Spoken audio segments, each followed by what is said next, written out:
The Nigerian state is a blessed country. The Nigerian state is so rich in terms of human and natural resources. Of course, it's not a new thing. There's so much money in this country. But the problem has always been leadership. Because an average public office holder or a politician in Nigeria is full of greed.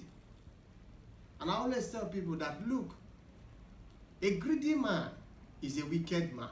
Any man that is full of greed will definitely carry out wickedness. That's just the truth. And I tell people that where there is greed, there is exploitation.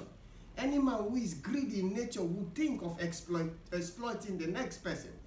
So the reason why the Nigerian people are poor, or you're seeing high rate of poverty in the country, is as a result of this greediness in our leadership. It's as a result of leaders are full of greed.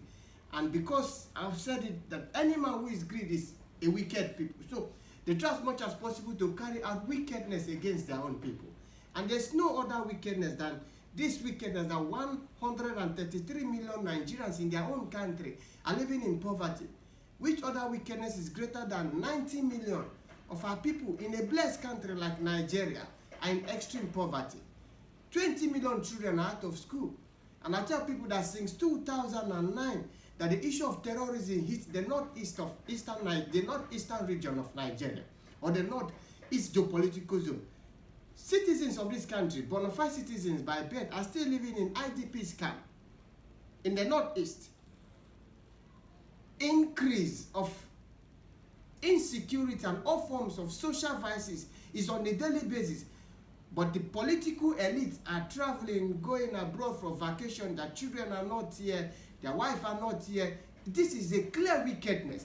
They embezzle public funds on daily basis. So even with the wealth, the richness, and the good resources in the country, the common Nigerians have nothing to benefit of. And this is over 2 decades of democracy from 1999. So what can we actually be proud of? Because democracy is supposed to be the government that actually centered on the people, because an average definition of democracy is the government of the people, by the people, and for the people. So democracy averagely is people-centered. But when we practice in Nigeria, it's not people-centered. It's only the democracy for the minority ruling class. It's only the minority ruling class and those who are related or close to them that are benefiting from the democracy. So nothing has actually comes out from this democratic dispensation from 1999 to date for an average Nigerian man, because of the greedy nature and the wicked nature of not just the ruling class or the public office holder in Nigeria, but the Nigerian state itself.